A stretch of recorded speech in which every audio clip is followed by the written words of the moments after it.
నేనైతే ఈరోజు శివ బ్రో లైవ్లోకి అయితే జాయిన్ అయ్యా. శివ బ్రో రాగానే రూమ్ అయితే స్టార్ట్ చేశారు మామ. మనం ఫాస్ట్గా దిగేస్తే గన్స్ అయితే ఎత్తుకునేసాం మామ. నాకు ఇష్టమైన గన్ అయితే ఎత్తుకునేసా. మేమైతే డియోలో ఉన్నాం కాబట్టి బ్రోకి అయితే ఎనిమిస్ కనిపించాడు, నాకు చేసుకున్నాడు బ్రో అయితే. బ్రో అయితే ఎనిమిస్ ఉన్నారు బ్రో, కవర్ ఈ బ్రో అన్నాడు. ఓకే బ్రో నేను కవర్ ఇస్తానంటే అయితే బ్యాక్ సైడ్ అయితే ఎనిమి ఉన్నాడు మావా. నేను కవర్ ఇవ్వడానికి వెళ్తుంటే బ్రో అటు సైడ్ వెళ్ళన్నాడు. ఓకే అటు సైడ్ అయితే వెళ్ళాను మావా. ఇటు చూసారా ఆడు పరిగెత్తుకొని వెళ్ళిపోతున్నాడు. ఆగరా రే ఆగరా, నీకుంటుంది ఆగరా, ఆగరా ఆగరా ఆగరా ఆగరా. ఈడైతే ఎట్లానో ఆగాడు. ఈడికైతే బుర్రపాడైతే హెడ్ షాట్ ఎత్తేసాను.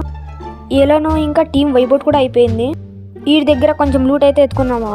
లూట్ చేసుకోరాగానే ఇక్కడైతే ఎనిమి కనిపించాడు మావా. వాడికైతే స్కోప్ అయితే వేస్తుంటే బ్రో అయితే చెప్పాడు, బ్రో ఆడు శివ బ్రో ఉన్నాడు బ్రో, నువ్వు వెళ్ళావంటే బుర్రపాడు హెడ్ షాట్ పడుతుంది బ్రో అంటే. నేనైతే ఎందుకు మనకు గొడవలని అయితే వచ్చేసా.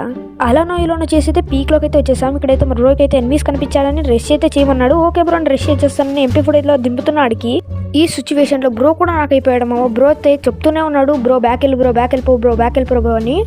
నాకెలానో ధూలు ఎక్కువ కాబట్టి 1v2 ఆడేద్దామని డిసైడ్ అయిపోయా. ఇట్లా రాగానే హెడ్ షాట్ అయితే కొట్టాడు. బ్రో అయితే బూతులు తిట్టేసి అయితే బ్యాక్ అయితే దొబ్బేశాడు మావా. ఓకే గైస్, ఈరోజు వీడియో అయితే ఇంతేనమాట. Bye bye guys.